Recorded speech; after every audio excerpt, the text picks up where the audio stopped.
Obviously, like Cooper Kupp, goes for 300 yards or something. It's probably not going to be a good day for the Cincinnati Bengals, but we've seen Cooper Kupp like get there for fantasy purposes and have good days in games that the Rams just have lost. I mean, going back to the San Francisco games, I mean, during the regular season, I mean, Cooper Kupp, went for over 100 yards against San Francisco, and I mean, they still lost the game, but it's in terms of how the yards come, I think is the big thing. If the Bengals can limit Cooper Kupp from getting those back-breaking, like 50-yard touchdown passes, I think that's the most important thing. Cooper Kupp is going to get catches in this game. He's probably going to even get some chunk plays. It's just, can they contain Cooper Kupp from like changing the pace of the game, changing the momentum of the game from those big plays? Because we saw against Tampa Bay, they didn't do that late in the game. We saw last week too against San Francisco, they weren't so good. So that's really the big thing, I think, with Cooper Kupp is just limiting the big plays. So I guess the answer is yes and no. Cooper Kupp can still have a big game, the Rams can lose, but sure. I mean, he's such an important player. The Bengals can keep him out of the end zone. I think that's the biggest thing. Pearce, I know what happens 3 seasons ago doesn't necessarily impact this game, but his best game of his career did come against the Bengals in Week 8 of 2019. Yeah, I think it is an overreaction that he can have a big game and they can definitely still lose this game. I mean, you look against the 49ers, he had 11 catches, 142 yards, 2 touchdowns. That's pretty amazing. They still almost lost to a 49ers team with Jimmy Garoppolo at quarterback with Eli Mitchell running for less than 50 yards. So he can go off and it may not be a big deal. I think we are just enamored with the box scores that he's putting up and just assuming, oh, well, they're winning games and he's got these big numbers. It must be because of him. And as Geoff mentioned, against the Buccaneers, he had, 180 receiving yards? Well, 120 of that came on 2 plays. You take those out and, you don't see the result. And even with those numbers, they still barely won that game as well with a massive number. I definitely believe that Kupp can go off again, 10 catches, 150 yards, and they still lose this game. Okay, Matt, overreaction here that if they can't slow down Kupp, they'll lose. Yeah, I'm on the same page as these guys. I mean, they're not going to slow down Kupp. His over-under receptions is 8.5, yards is 104.5. Kupp is almost certainly not going to have a bad game unless he gets injured. So I guess, yeah, you if that were true, then the Bengals would have no chance to win. Like they aren't entirely relying on stopping Cooper Kupp. What they are relying on is forcing some turnovers because I do think the Rams are the better team. So the Bengals are probably going to need to get a little bit lucky here to win this game or just keep him out of the end zone if they can be really strong down in the red zone and Kupp gets some big plays, maybe even goes for 150, 200 yards, and the Rams are settling for field goals.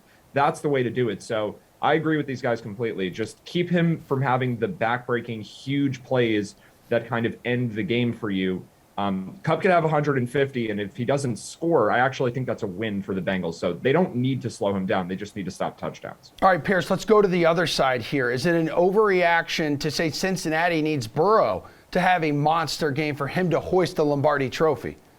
Yeah, it's another overreaction, and rightfully so. We like talking about fantasy sports. We love looking at the box scores, the yards passing, and the touchdowns.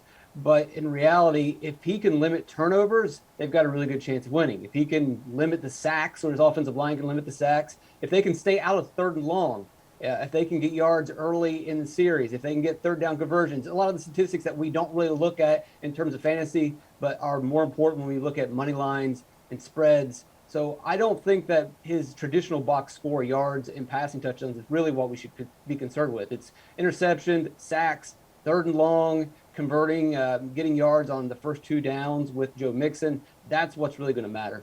Okay, what's really going to matter here, Matt? Can he be sacked 9 times and not throw a touchdown and still win, like versus the Titans? Yeah, the Rams are a lot better of a team than the Titans. Sorry, Geoff. But I think the Rams are a lot better of a team than the Titans. They're going to need more, but I don't think Burrow needs to have the monster box score game. And honestly, like if we see that Burrow had 350 yards, that might mean that something went wrong where there were some early turnovers and Burrow had to just pass a lot. I think what the Bengals are going to need to win is for Burrow to be efficient, to limit mistakes, to play well across the board, not to put up a huge box score line. Because again, like if they are trailing in this game, Burrow will have monster stats, and it's probably not a good thing for the team. So the Bengals need a strong performance somewhere, whether it's just from the team limiting mistakes, whether the defense plays really well, whether the running game plays really well. And that's really the way I see them having the best shots win, is if Joe Mixon plays great and Burrow doesn't need to do as much. Because if Burrow keeps dropping back over and over again, we've seen what this Rams defense can do. That probably will be an issue for them. All right, Jeff, Matt says the Bengals need a strong performance somewhere. Does it have to come from Burrow? First of all, I just want to remind Matt that the Titans beat the Rams this year on the road. But no, I mean, look, this one is definitely an overreaction to me. It's a cliche in sports to say, oh, this team is winning in so many different ways. But like, you look at the Bengals, that's actually exactly what they're doing. They beat the Chiefs last week. Joe Burrow had 250 yards. Like, he had 2 touchdowns. He's fine, but he didn't do that much. Whereas before, in the first meeting that they faced the Chiefs, he really did do everything. He passed for over 400 yards. So there's numerous ways the Bengals can beat you, and they're just a team that executes well right now. And I think that's why people have trouble getting behind them. They're not super flashy in one area, but like, they just do everything well. Like, we saw their secondary come through with just a great turnover in the last game. So no, there are numerous ways the Bengals can win this game. And even just going back to that Cooper Kupp question, like, I think the more important thing is here, if the Bengals defense can just chip in, force Matthew Stafford into a few bad turnovers, which he's been very prone to do this year, I think that's a bigger thing than shutting down Cooper Kupp. So no, the Bengals really do not need Joe Burrow to do everything. If he contributes and he has like a clean game, great. They'll probably win, but they don't need him to, because this team is very, very complete right now. All right, well, Aaron Donald has the 4th best odds to win Super Bowl MVP. Is the sportsbook overreacting to Donald's dominance, or do you think it's the right spot having him ahead of Chase, Beckham, Mixon, and even Ramsey, Matt? Yeah, I think it's an overreaction. It's tough, though, because these are going to be people voting on the award, and Aaron Donald is a big name, so that does give him an extra boost. But in terms of who's going to be the most deserving for the MVP in the Super Bowl, I mean, it seems like a long shot for any defensive player to win, even for someone as good as Donald. I do think it's right that he has the lowest odds of all the defensive players, but 16-1 for him, I think it's an overreaction. So I'd rather have Jamar Chase. I'd rather have Beckham. I'd rather have Mixon. I might even rather have Cam Akers or Sony Michel. And there is a chance that Cam Akers may play less or not play this week. Then you get Michel as even more of a long shot. I think Donald should be back in that tier where he's between 50 and 100-1. And at that point, I'd be interested, but this number is too low for me. Okay, what do you think here, Jeff? I mean, I think this number is too low for any defensive player in an MVP race for the Super Bowl. I mean, that's basically what it comes down to. Like, Matt's right. Obviously, Aaron Donald should be the favorite among all the defensive players. But, I mean, this is the Super Bowl. Like, people, we're going to need something. We're going to need some fluky plays, basically. We're going to need not only Aaron Donald just forcing a fumble. That's not enough. Like, people are going to need Aaron Donald to scoop that fumble up and also run like 20 yards into the end zone. Because if they don't see that, he's not winning. He can have the greatest statistical game ever on paper, but if they don't see those big plays happen, then it's just probably not going to happen, because the voters, the recency bias, they're humans and they like the flashy plays. Let's not forget a guy named Desmond Howard won for the Green Bay Packers just based on some like fancy, special teams plays once a yonder ago. So no, Aaron Donald to me, like, he's just overvalued here in the odds. And again, but Matt mentioned Jamar Chase, but like T. Higgins at plus 4,500. Like, these guys are all going to be touching the ball way more and have chance at those big plays. So you can't really chase Aaron Donald here. He should be the favorite among defensive players, but he's just way too low in the odds. Desmond Howard, a Jacksonville Jaguars legend, and apparently, according to you, yonder is 25 years ago, Jeff. Okay. Pearce, talk to me here. Overreaction? Is the sportsbook overreacting here to his dominance, or is he in the right spot?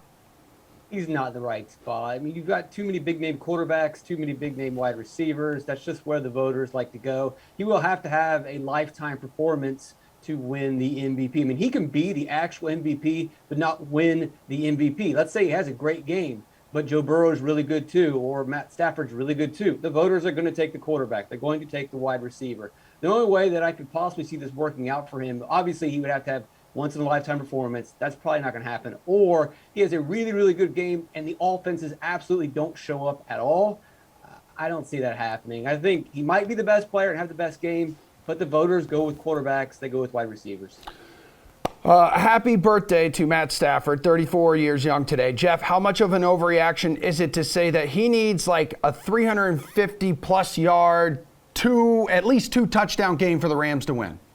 So I actually don't think this one is an overreaction, but I mean, I'm taking a very narrow view because I have a very specific way of how I think this game is going to go. And I think that the Rams' path to victory, they're going to need Matthew Stafford to be nearly perfect.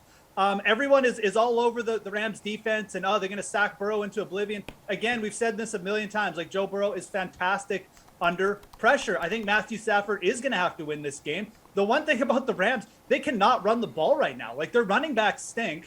They just haven't gotten any push or anything, any production from that unit. So I think Matthew Stafford is going to have to win this game. I will say that, like, if the Rams win, it's because Matthew Stafford has something like a 303 touchdown game. So no, I don't think this one is an overreaction. I think if you're looking at the Rams, you should be going over on Matthew Stafford props. I think that's their path to victory, and that has been their path to victory. They needed him against the Bucs. He had a good game against the 49ers. So no, I'll say this one isn't an overreaction at all.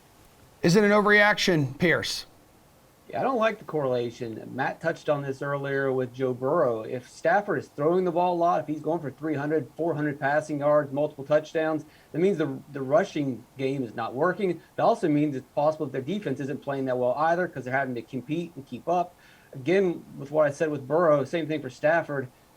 He can throw for 250 yards and 1 or 2 touchdowns. What he has to do is don't turn the ball over, don't get sacked. If he does those things, then I think the Rams are in pretty good shape and can just play good defense. But if he's piling up a bunch of stats, I don't think that necessarily correlates with the win. Okay, Matt, I remember earlier you said that Burrow didn't necessarily need to light up the box score, right? What about Stafford, though? Does he need to do that?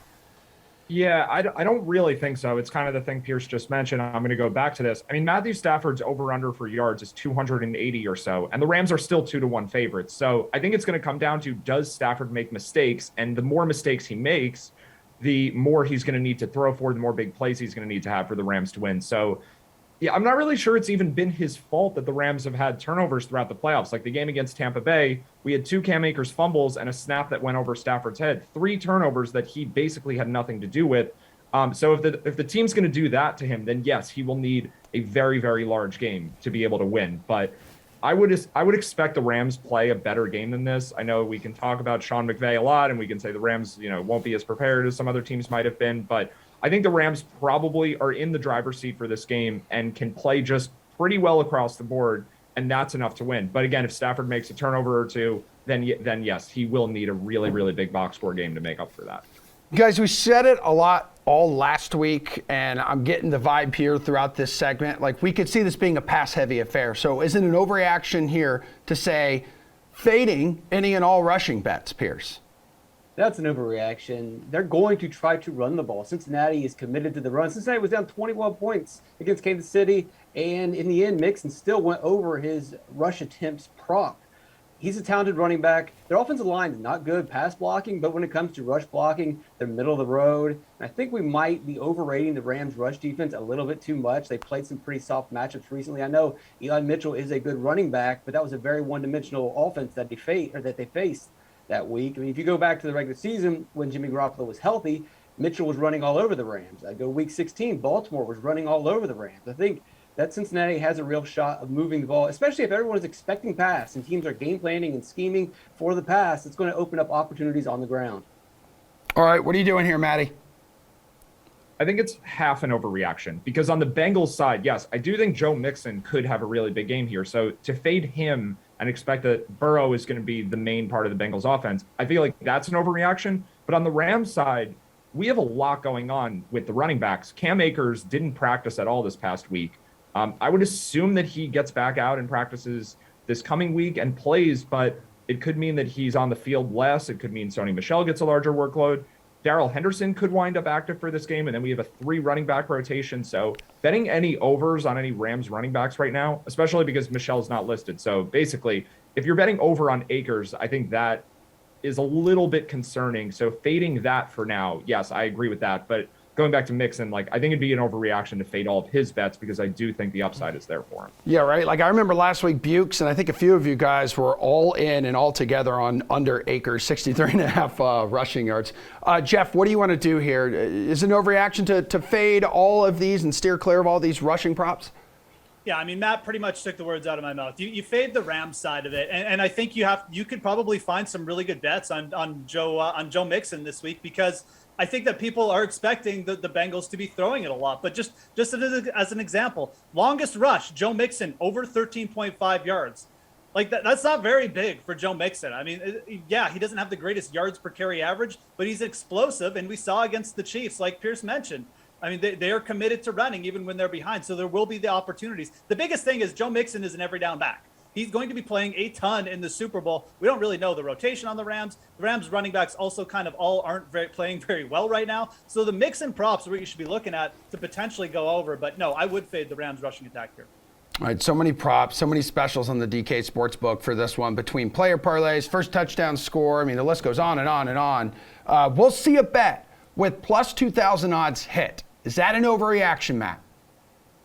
No, there definitely will be one. The problem is I have no idea which it's going to be. Something crazy is going to happen in this game. I mean, we have bets listed for player X to score a touchdown and the team to win. Most of those pay more than 20-1 because most of the players individually have odds, 5 or 10-1 or more. And if that guy scores, one of them, the team's going to win. So yeah, we're going to see some weird stuff. We'll see the screenshots of all the bets that were nuts and all the parlays that came together.